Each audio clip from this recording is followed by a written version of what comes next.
فایلر او نان فایلر څه ته وایي؟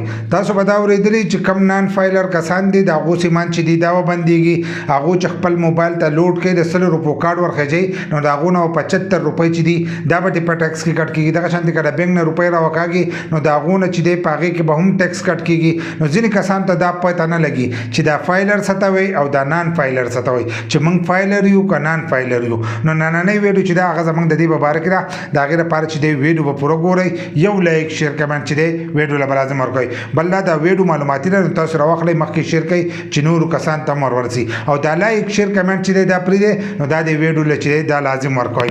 نو ډېر به داسې کسان چې هغه به فایلر او نان فایلر چې دی دا به نه پېژني. نو فایلر هغه کسان ته وایي چې کم کسان د حکومت ټیکس جمع کوي نو هغه کسان ته چې دی فایلر ویلی کېږي. کم کسان چې د حکومت ټیکس نه جمع کوي نو هغو ته نان فایلر ویلی کېږي. نو ځینې کسان به چې دا ټیکس چې دی دا په څومره روپو دی، ځکه چې په پاکستان کې ټول اوسېږي چې بیا په ټولو باندې چې دی دغه ټیکس وي. بل دا ټیکس خو موږ جمع کوم په بیلونو کې هم جمع کوو، دغه شان د خروسکو په سامان کې هم جمع کوو، په قسمه قسم ځایونو کې چې دی موږ خپل ټیکس چې دی دا جمع کوو. خو بیا هم موږ ته وایي چې تاسو نان فایلر یې. نو دا نان فایلر هغه کسان دي چې کم د اف بي آر ټیکس چې دی دا نه جمع کوي. لکه تاسو ثابت کال چې تاسو کومه مزدوري وکړئ که نه، او د هغه مزدورۍ په کال په اخره کې کم حساب راوځي او تاسو هغه اف بي آر ته وښایئ چې زموږ سره دومره روپۍ د کال موږ دومره آمدن وکړو. نو که په هغې کې تاسو د 6 لکو روپو نه سیوا آمدن کړئ نو تاسو به د اف بي آر ټیکس چې دی دا به جمع کوئ. که تاسو دغه روپۍ د دغه نه 6 لکو روپو نه په کمه باندې د دې حساب راځي لکه 500 روپو نه تاسو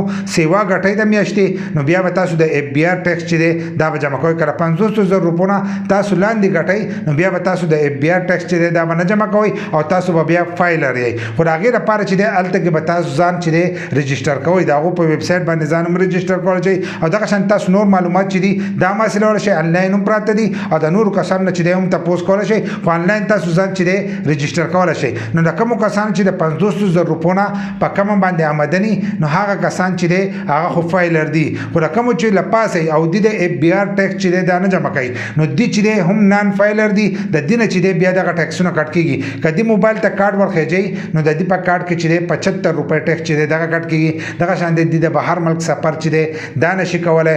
دغه شان دی چې د بینک نه روپۍ راوکاږي نو په هغې کې ته روپۍ کټ کېږي. که د ځمکه هلي یا ګاډه هلي نو په هغې کې چې دی دغه ټیکس دی کټ کېږي. نو په دې کې ځینې کسان دا خبره هم کوي چې موږ به حکومت ته چې دی خپله آمدن چې دی دا به ورته کم ښیو که نه چې د 6 لکو روپو نه چې دی زموږ آمدن په ښکته دی. لکه موږ 50,000 روپۍ چې دی دغه د میاشتې آمدن ده، په پورته موږ نه ګټو، او دلته کې ته چې زه به 1 لک روپۍ ګټم نو په دغه ځای کې چې دی هغه به بیا دوباره پساوایي. په دغه ځای کې به دې پساوایي که ته ځان له ځمکه هلې یا ګاډې هلې یا نور څه هلې نو هلته کې اف بي آر ته به د دې پته لګي.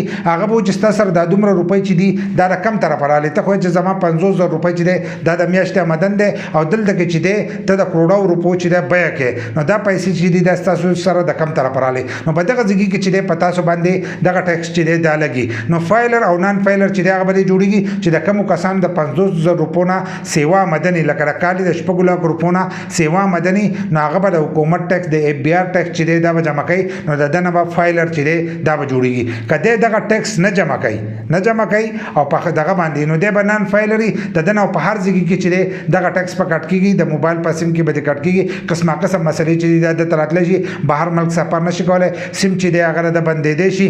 نو په دې کې دغه فرق دی. خو په دې کې به د ځینې کسانو په ذهنونو کې چې دی نور هم سوالات راځي نو هغه تاسو لاندې زموږ نه چې دی په کمنټس کې هم تپوس کولی شئ. خو په فایلر او په نان فایلر باندې چې دی دا به تاسو پوه شئ چې د حکومت ټیکس څوک جمع کوي نو هغه فایلر دی، چې څوک نه جمع کوي هغه نان فایلر دی، او هغه چې د 50,000 روپو د میاشتې آمدن سیوي نو هغه کس چې دی دغه ټیکس په جمع کوي. د کومو کسانو چې په ښکته نو هغه خو په هغه باندې ټیکس نشته، بل چې هغه بیا هم فایلر دي. خو دی به ځان هم د اف بي آر سره چې کله رجسټر کړي نو هلو به دي فایلر هم دي ته بیا غټ سهولیت چې دي دا میلاویږي چې کم کسان د حکومت ټیکس جمع کوي که نه جمع کوي نو ځای په ځای چې دی د دې نه به دغه ټیکسونه چې دي دا به کټ کوي.